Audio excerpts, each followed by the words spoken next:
말씀으로 돌아와서 오늘 요한복음 6장 중반으로 넘어오면서 떡을 먹고 배부른 까닭이로다라는 제목으로 말씀 나누기를 원합니다. 우리가 이제 요한복음 6장에 들어서면서 저번 주 나눈 말씀이 오병이어의 기적을 보았습니다. 오늘 본문이 이 오병이어와 긴밀하게 연결이 되는 부분입니다. 이제 요한복음에는 수많은 이 표적들을 가리키고 있는데 그 오병이어의 기적이 한 묶음으로 오늘 본문과 같이 묶은 표적으로 봐야 합니다.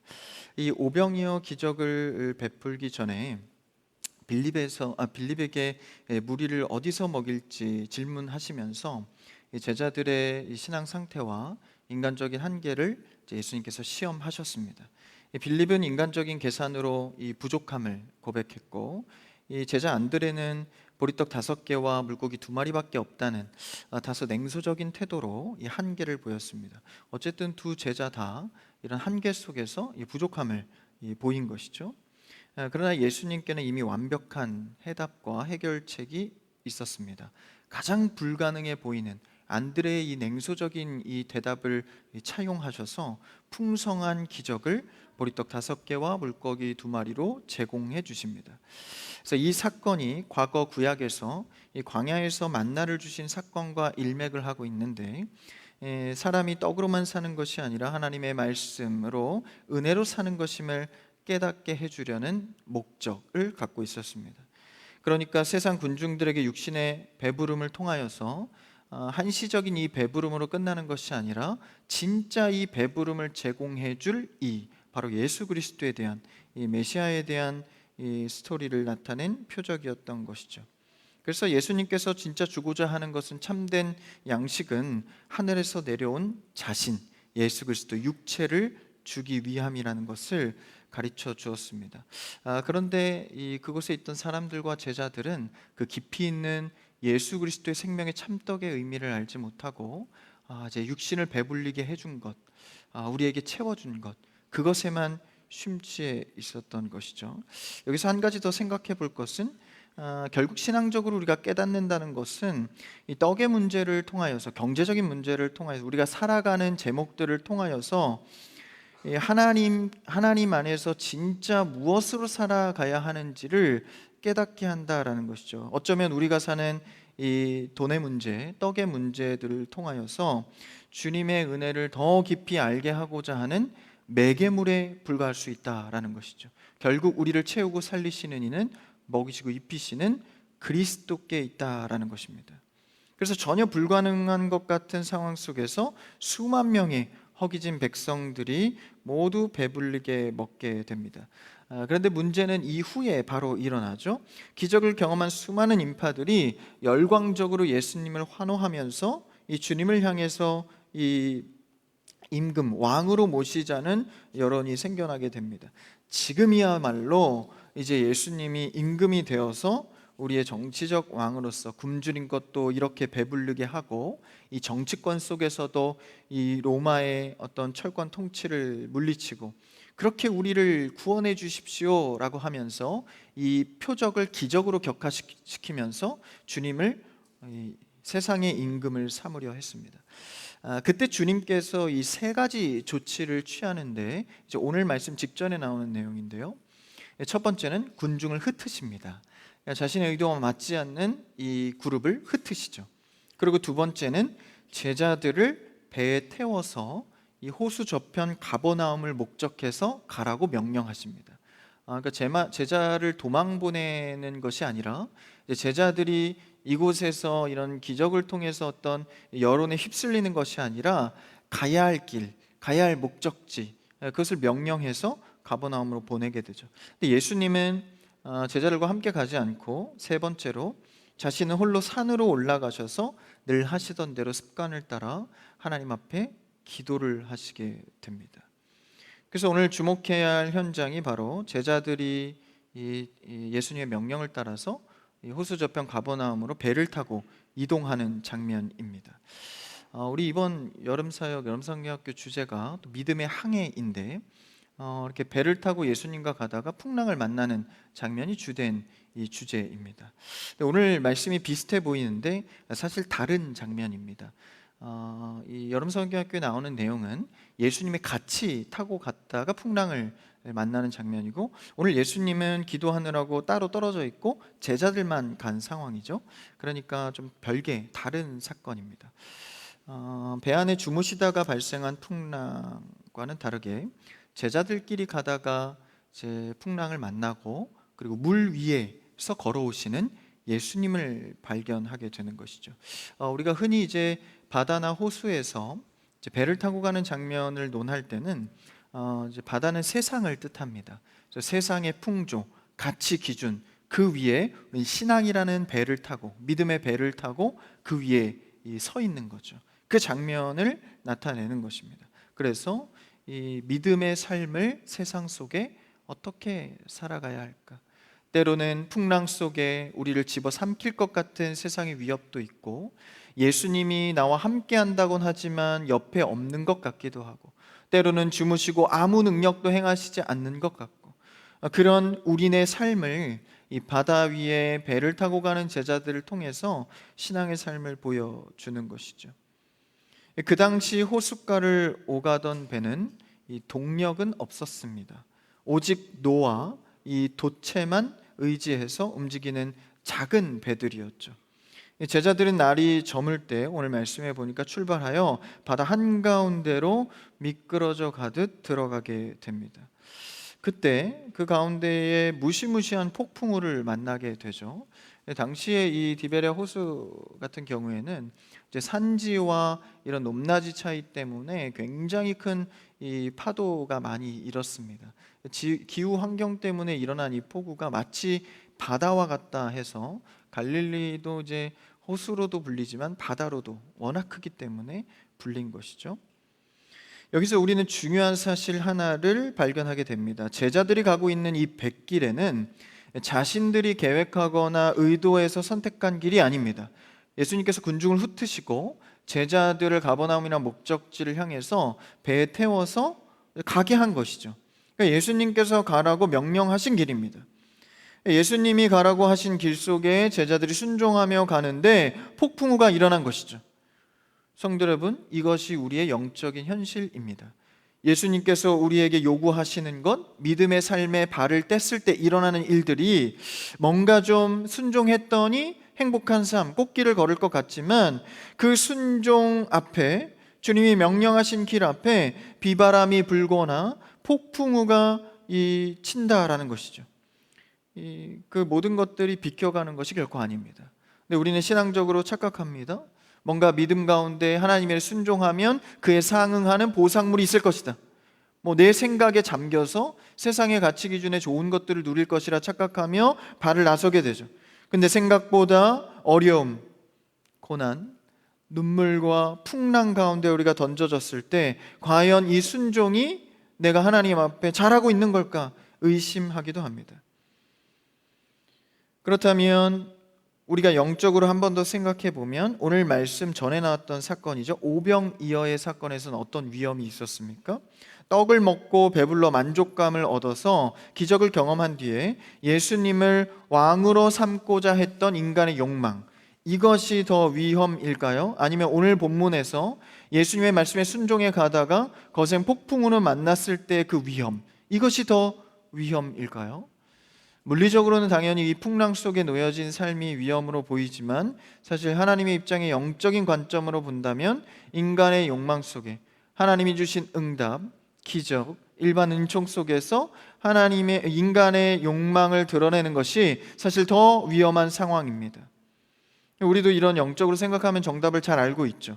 그런데 물질적인 것에 기초하여서 예수님을 왕 삼으려는 우리의 욕심을 주 앞에 드러낼 때가 많습니다. 우리는 늘 이 욕망의 자리에서 취해 있으면서 정작 폭풍우 속에서의 위험을 더 큰 위험이라고 느끼죠. 물리적으로 세상에 오는 어려움들, 힘듦, 경제적인 가정의 문제, 이런 것들이 더 크게 보입니다. 그러나 실제적으로 영적으로 내가 주님을 어떻게 생각하고 어떤 신앙생활을 하는 것에 있어서 더 큰 위기가 찾아온다라는 것이죠.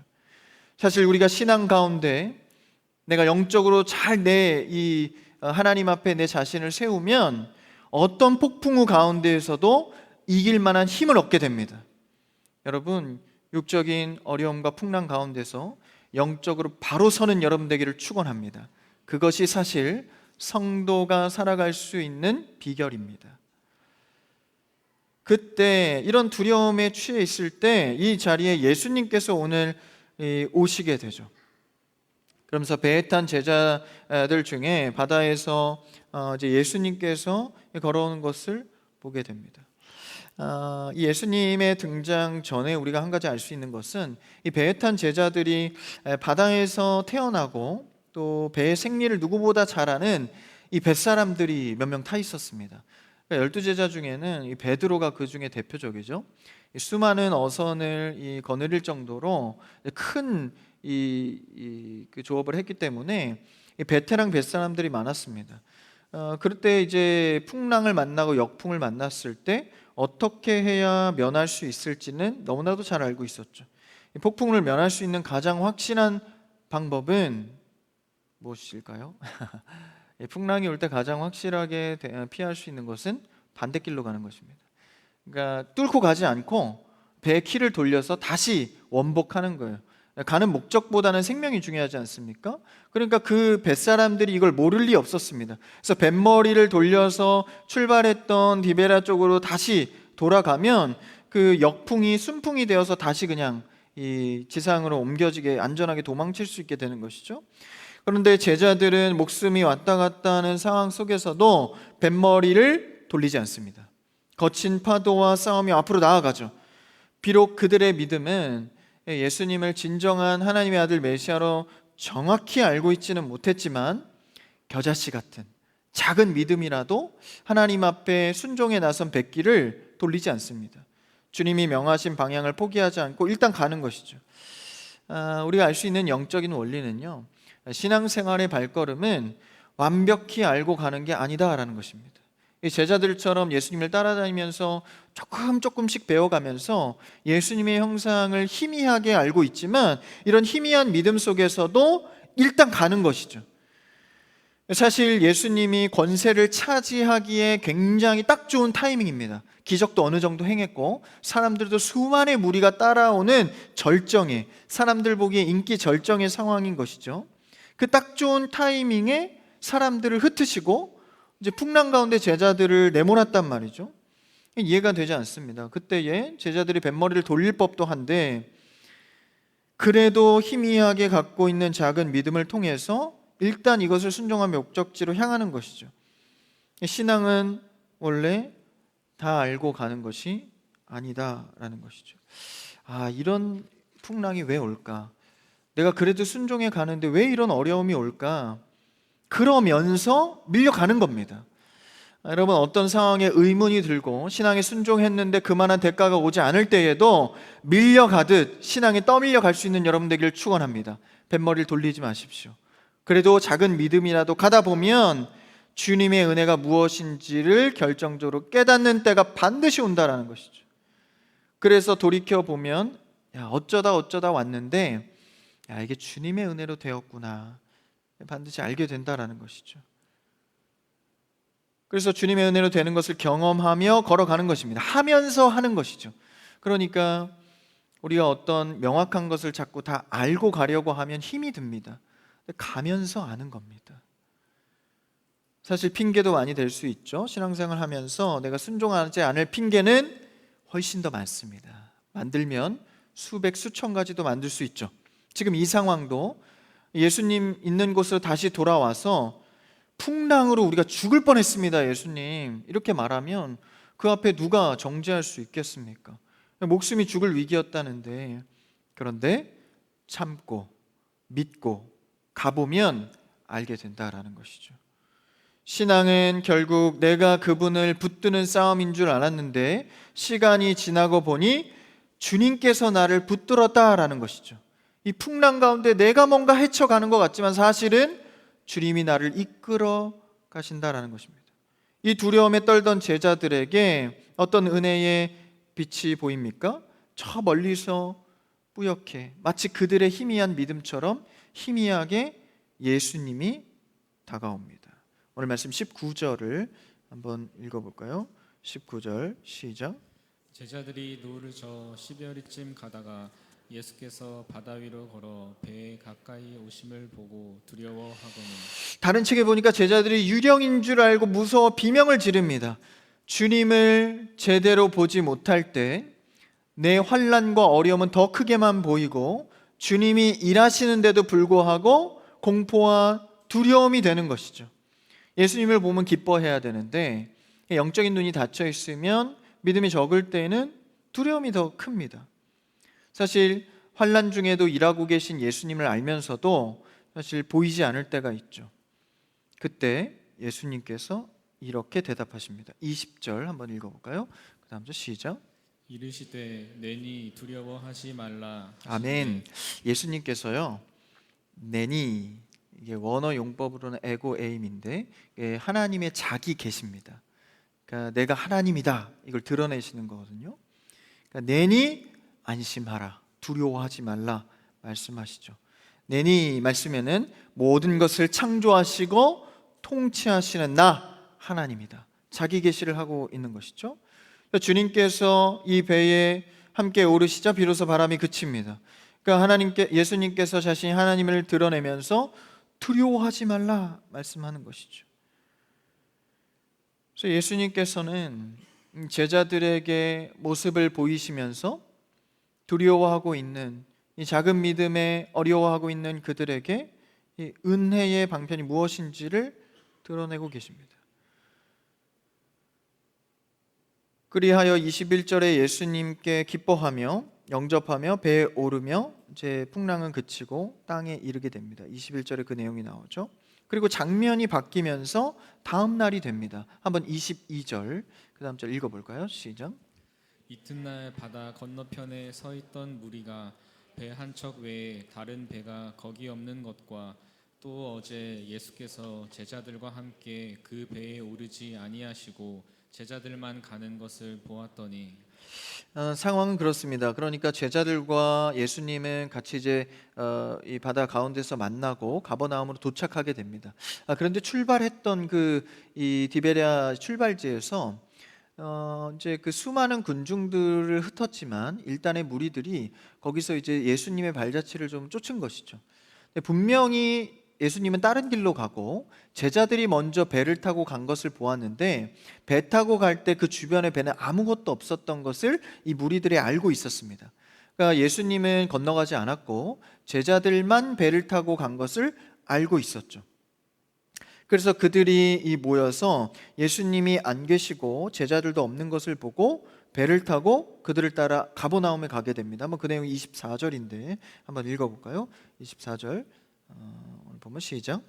무리가 거기에 예수도 안 계시고 제자들도 없음을 보고 곧 배들을 타고 예수를 찾으러 가버나움으로 가서 가버나움으로 이제 그들도 옮겨 가게 됩니다. 그런데 25절에 그들이 어떻게 반응하죠? 가버나움에 도착했습니다. 같이요. 시작. 바다 건너편에서 만나 라비어 언제 여기 오셨나이까 하니 예수님을 발견합니다. 드디어 발견해서 뭐라고 합니까? 언제 여기에 오셨습니까? 배도 없는데 어떻게 왔죠? 분명히 제자들만 가는 것을 보았는데 이 경탄 섞인 어조로 이제 예수님께 묻는 것이죠. 그들을 향해 던지신 이 말에 대한 대답은 실로 완전히 좀 다른 답변을 하십니다. 어쩌면 영적으로 따끔한 지적이자 오늘 말씀의 핵심인 내용이 됩니다. 한번 26절 예수님의 대답입니다. 읽어볼까요? 시작. 예수께서 대답하여 이르시되 내가 진실로 진실로 너희에게 이르노니 너희가 나를 찾는 것은 표적을 본 까닭이 아니요 떡을 먹고 배부른 까닭이로다. 예수님께 경탄하는 이들의 질문과 대화 속에서 예수님께서는 그들의 마음을 보시고 핵심적인 이야기를 하십니다. 천천히 볼 때 내가 진실로 너희에게 이르노니 너희가 나를 찾는 것은 표적을 보고 따른 것이 아니다. 떡을 먹고 배불러서 나를 찾고 있구나. 예수님이 지적하는 대목이죠. 예수님께서는요 늘 우리의 마음을 보십니다. 겉에 어떤 이야기를 하는지 어떤 표현을 하는지보다 우리의 마음의 진실한 상태가 어떤지를 보고 계시는 것이죠. 그래서 여러분 우리는 기도할 때나 평소의 신앙 습관을 항상 진솔한 습관을 가져야 합니다. 신앙의 습관의 진솔함이 사라지면 자신도 속여버리거든요. 그러니까 하나님께서는 이 우리의 마음 깊은 곳의 생각을 아시죠. 예수님 항상 그 깊은 곳의 생각을 아시고 이 대답을 던집니다. 그러니까 표면적으로 보면 질문과 대답이 안 맞는데 예수님께서 그 마음을 보시고 한 대답으로는 정확히 맞습니다. 그러니까 우리의 마음을 다 아시는 주님 앞에 나아올 때는 항상 진솔한 습관을 가지셔야 됩니다. 내 마음이 무엇을 원하나, 내 마음이 무엇에 힘들어하는가, 주 앞에 그대로 나오는 여러분 되기를 축원합니다. 오늘 이 밤 기도하실 때도 진솔하게 주 앞에 나오십시오. 여러분의 이 거칠에 뭔가 하나님 앞에 보일 것들, 그런 것들을 내려놓으시고 하나님 앞에 진솔한 기도로 나아가십시오. 하나님은 우리의 마음을 보십니다. 우리의 마음을 감찰하십니다. 예수님께서도 그들의 마음을 보시고 너희들의 상태를 고발하고 있는 것이죠. 그들이 예수님을 그토록 열정적으로 찾아 나선 근본적인 동기가 무엇입니까? 예수님께서 지적하시죠. 떡을 먹고 배불려지니까 야, 이것이야말로 우리를 진정으로 채워줄 수 있는 분이구나. 이것이야말로 진짜 능력이구나. 물질적인 것, 내 육신의 결핍을 채워줄 욕망에 기초함으로 예수님을 바라봤다라는 것이죠. 그래서 임금을 삼으려 하지 않았습니까?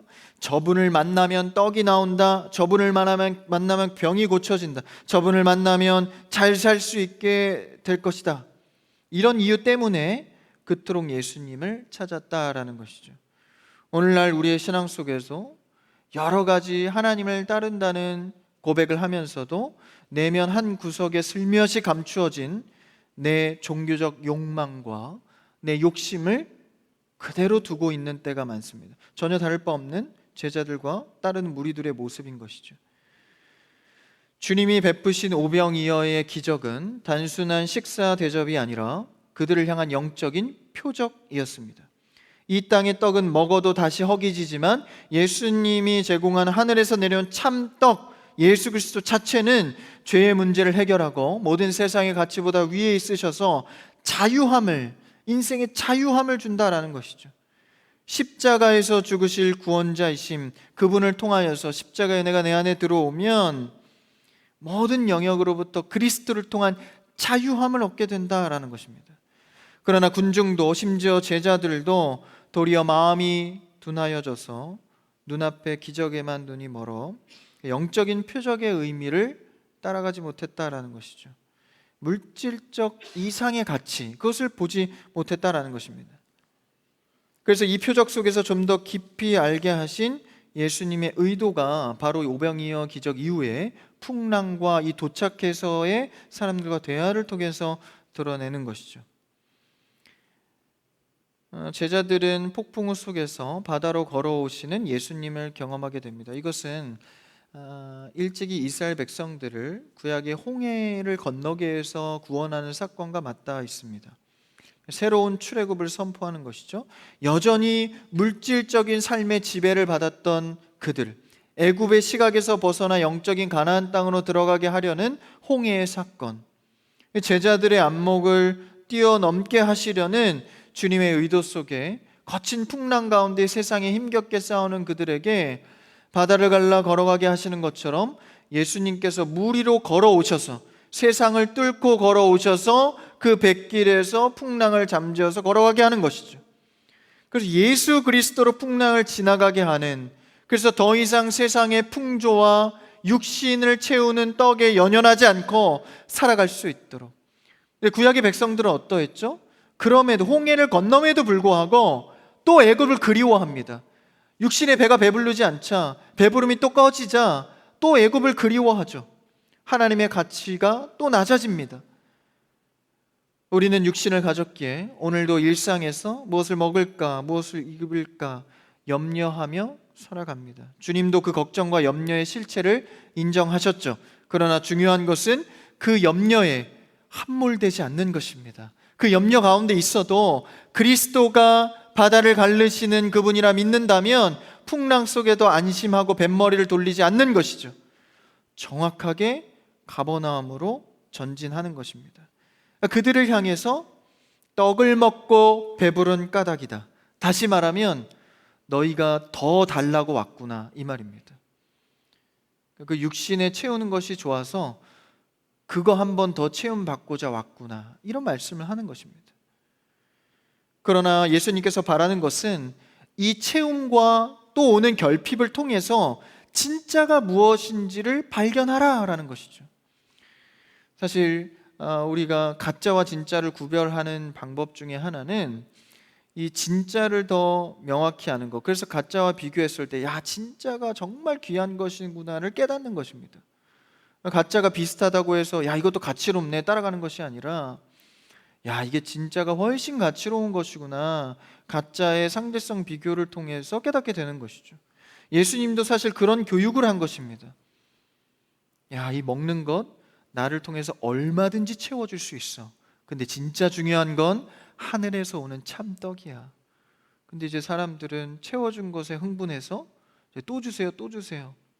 마치 어린아이가 부모의 뜻을 모르고 앞에 놓여진 맛있는 것만 달라고 하듯, 주님도 그러한 영적인 교육 속에서 그들이 좀 더 알기를 바랬던 것이죠.